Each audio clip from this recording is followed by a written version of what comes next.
Hi friends, இப்போ நம்ம கடலைப்பருப்பும் வாழைப்பூ வச்சு எப்படி வடை செய்யலான்னு பார்க்கலாம். ஃபஸ்ட்டு 2 மணி நேரம் கடலைப்பருப்பு ஊற வச்சு எடுத்துக்கிட்டேன். அப்புறம் வாழைப்பூவும் க்ளீன் பண்ணி எடுத்துக்கிட்டேன். இப்போ ஒரு ஜாரில் என்ன பண்ணுறோம், 2 மணி நேரம் ஊற வச்ச கடலைப்பருப்பை வாஷ் பண்ணி இதில் போட்டு நல்லா கொரப்பாக அரைச்சி எடுக்கணும். இதை ஃபைன் பேஸ்ட்டாலாம் அரைக்கக்கூடாது, கொரப்பாக தான் இருக்கணும். ஏன்னா அப்போ தான் வடைக்கு நல்லாயிருக்கும். இந்த மாதிரி அரைச்சி எடுத்துட்டோமா, இப்போ இந்த மாதிரி அரைச்சதுக்கப்புறமா வாழைப்பூவையும் இதிலே போட்டு அரைக்கணும். இருக்கிற எல்லா வாழைப்பூவும் இதிலே போட்டு அரைச்சிடலாம். இது கூட என்ன பண்ணணும், 2 பச்சை மிளகாய் சேர்த்துக்கணும், 2 பல் பூண்டு சேர்த்துக்கலாம், ஒரு சின்னதாக ஒரு துண்டு இஞ்சி சேர்த்துக்கலாம். அவ்வளோதான். இது எல்லாத்தையும் கொஞ்சம் கொரப்பாக நம்ம அரைச்சி எடுத்துக்கலாம். வேணும்னா கொஞ்சமாக தண்ணி விட்டு அரைச்சிக்கோங்க. இந்த அளவுக்கு இருக்கணும் அரைச்சது எல்லாமே. அவ்வளோதான். இப்போ என்ன பண்ணுறோம், எல்லாத்தையும் ஒரு பாத்திரத்துக்கு மாற்றிக்கலாம். எல்லாத்தையும் இந்த பாத்திரத்தில் மாற்றிடலாம்.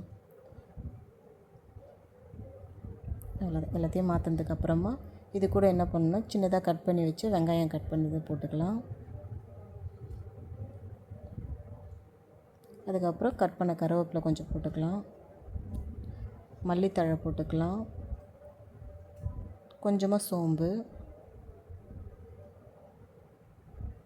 கொஞ்சம் பெருங்காயத்தூள் சேர்த்துக்கலாம்.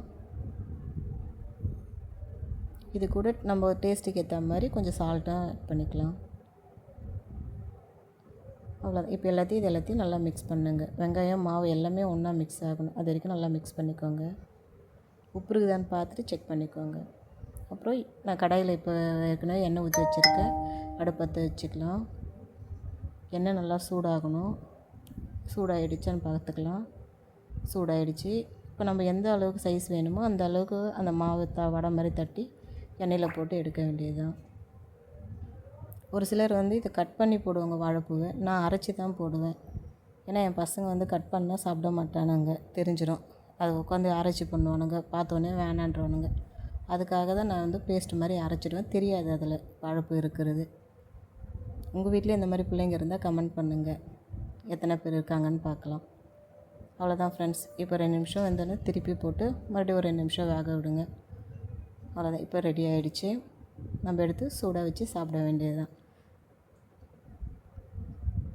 ஓகே ஃப்ரெண்ட்ஸ், இந்த வீடியோ உங்களுக்கு பிடிச்சிருந்ததுன்னா லைக் பண்ணுங்கள், ஷேர் பண்ணுங்கள், சப்ஸ்கிரைப் பண்ணுங்கள், சப்போர்ட் பண்ணுங்கள். பாய்.